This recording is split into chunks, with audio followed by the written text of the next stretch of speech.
Շնորհակալություն հանձնաժողովի հարգելի նախագահ,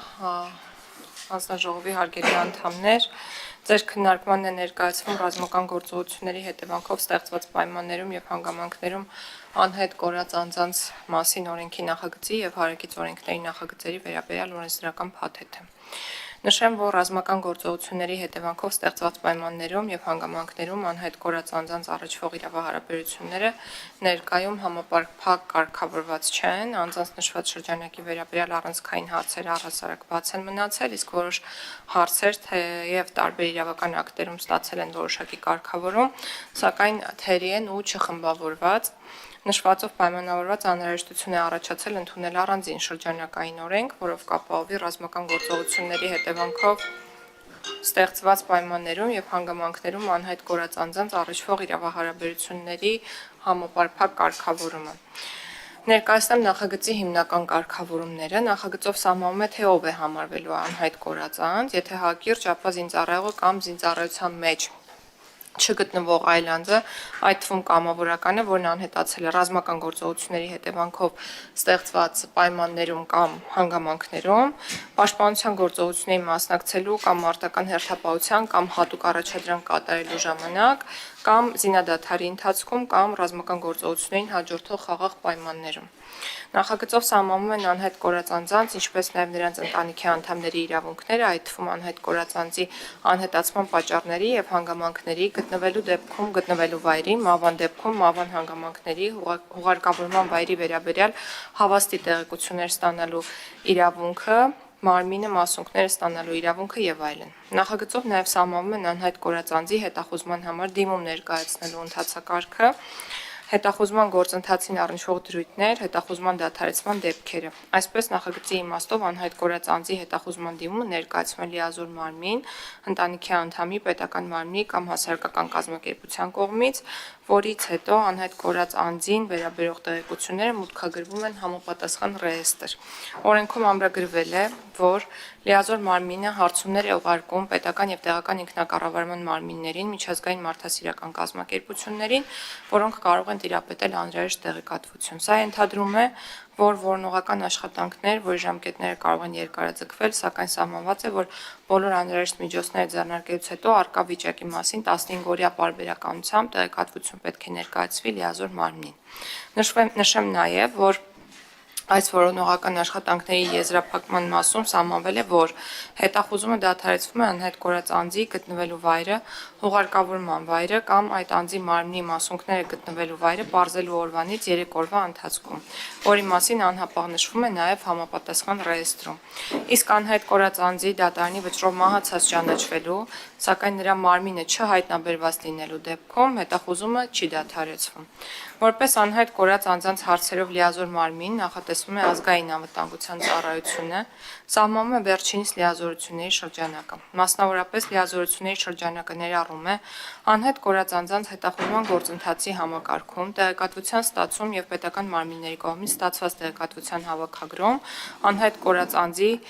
հետախուզում, նրա գտնվելու վայրի կամ նույնականացման նպաստող ստացված տեղեկատվության եւ փաստերի հավաքագրում եւ ստուգում, հաղորդակցում անհետ կորած անձանց ընտանիքի անդամների հետ, նրանց անհետ կորած անձանց հետախուզման ընթացքի եւ արդյունքների, անհետ կորած անձանց նույնականացման, անհետացման հանգամանքների ու պատճառների քննության արդյունքների մասին տեղեկատվության տրամադրում եւ այլն։ Նախատեսվում է լիազոր մարմնի ներքո ստեղծել անհետ կորած անձանց միասնական ռեեստր, որի մասին ես նախորդ թիվ խոսեցի, որի տվյալները հասանելի են լինելու անհետ կորած անձանց ընտանիքի անդամներին, պետական եւ տեղական ինքնակառավարման մարմիններին։ Նախագծով սահմանվելու են անհետ կորած անձանց եւ նրանց ընտանիքների անդամներին տրամադրվող արտոնությունների շրջանակը, որոնք շատ դեպքերում բխում են նաև գործող օրենսդրությունից։ Մասնավորապես նախատեսվել է, որ անհետ կորելու հետևանքով դատական կարգով անհետ բացակայող ճանաչված զինծառայողի ընտանիքի անդամի երկարատև հիվանդության, մահվան դեպքերում ընտանիքների անդամներին տարվա ընթացքում մեկ անգամ կարող է վճարվել միանվագ դրամական օգնություն։ Ընտանիքի այն անդամները, որոնք անձի անհետ բացակայող ճանաչվելու օրվա դրությամբ Հայաստանի Հանրապետության տարածքում չունեն սեփական բնակարան կամ ունեն, բայց այն 4-րդ աստիճանի վթարային է եւ քանդման ենթակա, հաշվառվում են որպես բնակարանային պայմանների բարելավման կարիք ունեցող եւ նրանց սեփականության իրավունքով կարող է հատկացվել բնակարան կամ բնակարան ձեռք բերելու համար կարող է տրամադրվել համապատասխան աջակցություն։ Զինծառայողների մինչև 27 տարեկան զավակները, ծնողները, ամուսինը, կինը ընդհանուր մրցույթից դուրս ընդունելության եւ անվճար ուսումնառության իրավունք ունեն բուհերում։ Անհայտ կորած անձի ընտանիքի անդամը կենսաթոշակային ապահովության եւ նպաստի ստացման իրավունք ունի, որն իրականացվում է ոլորտային օրենքով սահմանված կարգով։ Ընտանիքին տրվում է նաեւ դրամական աջակցություն կառավարության սահմանած կարգով եւ չափերով, ընտանիքի անդամներն օգտվում են հարկային օրենսգրքով սահմանված արտոնություններից, իրենց սեփականության իրավունքով պատկանող անշարժ գույքի հարկից եւ փոխադրամիջոցի գույքահարկից ազատման տեսքով։